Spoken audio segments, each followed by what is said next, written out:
Bonjour, je m'appelle Alexis Fosseux, DSI de Caporal.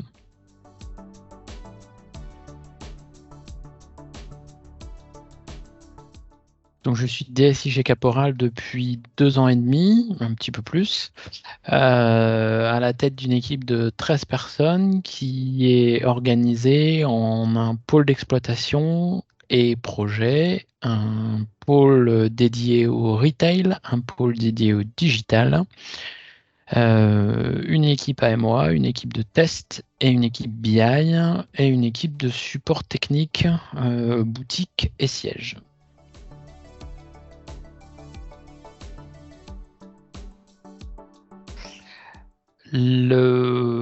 Les grands enjeux d'une entreprise comme Caporal au niveau de son SI sont la couverture fonctionnelle de son étendue commerciale.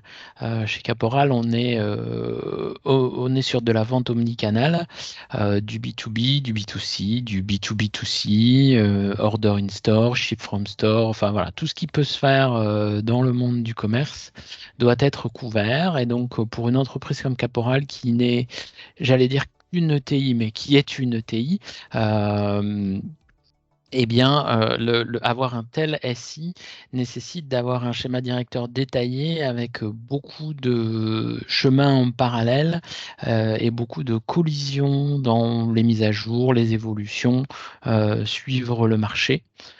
Et donc, on a de gros enjeux financiers autour du SI et des enjeux fonctionnels et techniques.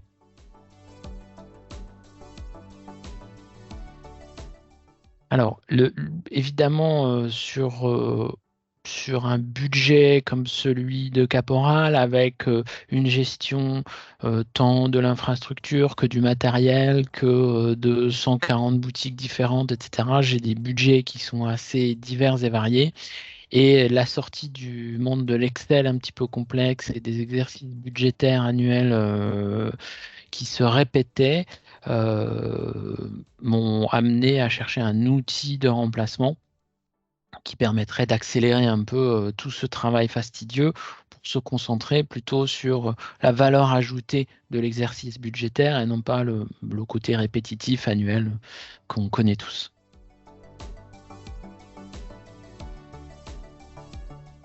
Abraxo a remplacé Excel.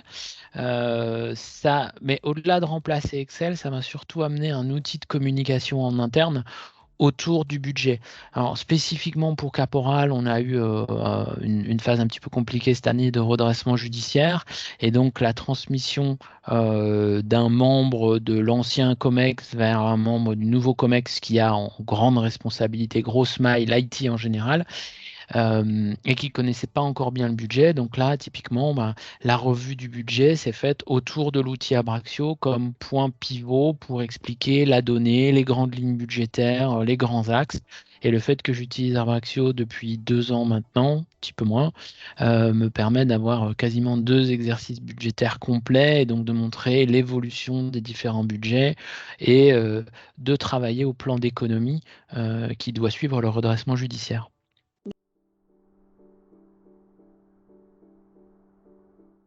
La centralisation de la donnée, centralisation, consolidation de la donnée. Dans une entreprise où on utilise Excel, il y a forcément énormément de flux d'informations autour de la partie financière de, de mon activité. Et la consolidation de ces flux, la facilitation du suivi des budgets, la transmission d'une année sur l'autre. Et très clairement, si j'arrivais à démarrer la partie projet et donc d'être capable de suivre la consommation des ressources, ça amène énormément de bénéfices, énormément de facilité à diriger un service IT.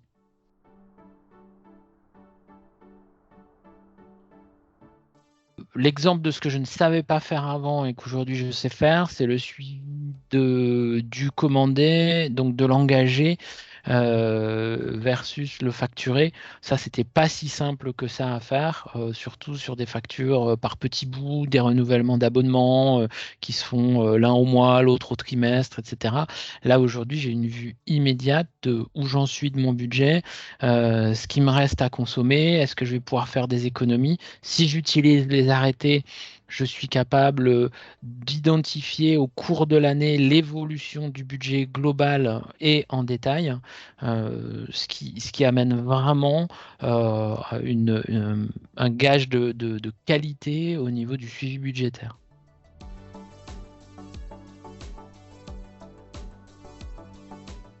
Alors, énormément. Énormément de temps.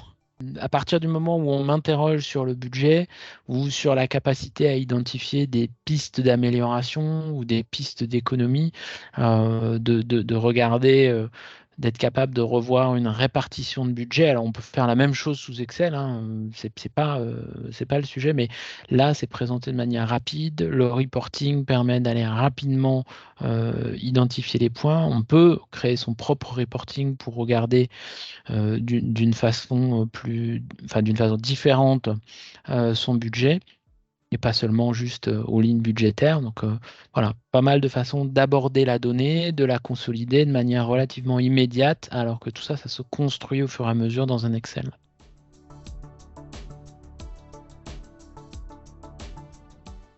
J'ai profité là du renouvellement de quelques licences pour démarrer et dire non mais là il faut vraiment que je m'y mette pour plus oublier comment dire, les dates limites de renouvellement. Et donc, du coup, j'ai pu parcourir les différentes options de rappel associées à un contrat. Ça permet aussi, lorsqu'on a une cinquantaine de licences à gérer et que ce n'est pas nécessairement à nos niveaux d'entreprise, on a parfois des revendeurs qui nous vendent tout ou partie de nos licences. Et donc, savoir qui me vend telle ou telle licence, ça permet de bien suivre son SI. J'ajouterais que je dis toujours à mon équipe qu'on ne doit absolument pas être indispensable, donc ça veut dire qu'il faut que quelqu'un puisse me remplacer. Non pas que je parte le lendemain matin, mais on ne sait jamais, des fois il y a des absences, il y a des maladies, il y a des questions qui se posent, et donc on doit pouvoir comprendre comment est fait un budget, qui sont les fournisseurs, quels sont les délais, etc. Et toute cette info centralisée dans Amaxio permet de rendre ce partage possible.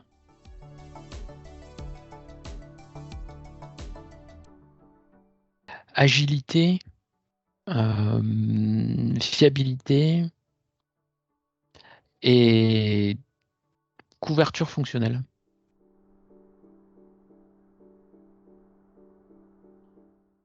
J'aimerais pouvoir initier le suivi des projets et d'être capable de gérer le temps de mes consultants et membres d'équipe en répartition sur les projets et les activités.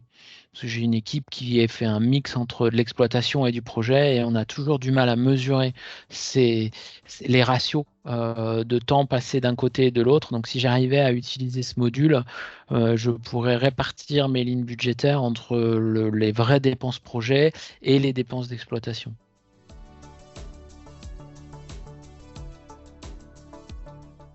Sûr et certain.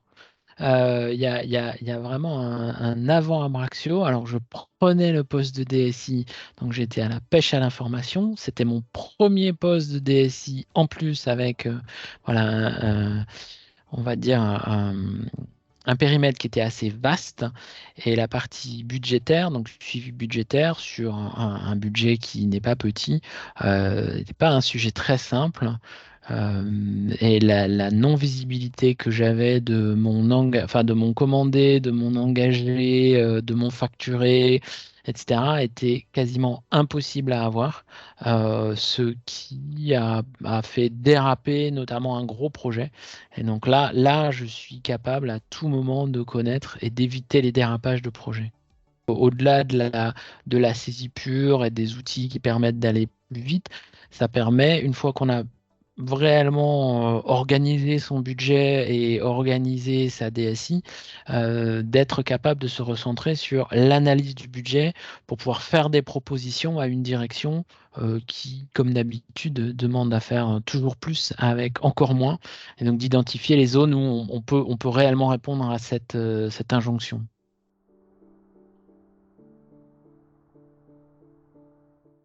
Alors, au moment des grandes revues budgétaires, ça permet d'identifier et de faire comprendre le, on va dire le coût de l'IT ou le coût de l'IT perçu chez Caporal. Donc, la différence entre le coût de l'IT réel et le coût de l'IT perçu. L'IT coûte cher, entre guillemets. Et donc, avec Abraxio, moi, j'ai été capable de dire, ben voilà, aujourd'hui, avec le SI dont j'ai hérité, mais qui a été monté au fur et à mesure par les différentes équipes IT de Caporal, le simple fait de tourner la clé le 1er janvier va coûter tant. Et on n'y échappera pas, sauf à faire des changements de fond sur certains sujets. Donc ça peut orienter la discussion, ça peut orienter la priorisation des projets grâce à l'illustration de ce qu'est la réalité du budget. Et notamment pour montrer que moi, j'ai un budget qui fait à peu près 2 tiers de maintien en condition opérationnelle, 1 tiers pour les projets. Et donc de montrer que l'investissement qui semblait gros et où on pouvait reprocher à l'IT de ne pas sortir grand-chose ou pas si souvent, montrait qu'en réalité, on passait beaucoup de temps à maintenir le SI et peu de temps à faire des projets. Bon, 2 tiers, 1 tiers. J'ai pu prioriser des projets purement techniques grâce à Abraxio en expliquant qu'on allait se concentrer à réduire les coûts d'exploitation via des projets de type no data fix et de qualité opérationnelle, d'excellence opérationnelle. Donc on ne pouvait pas multiplier les nouveaux projets et qu'on devait stabiliser à travers un certain nombre de projets techniques, stabiliser l'existant.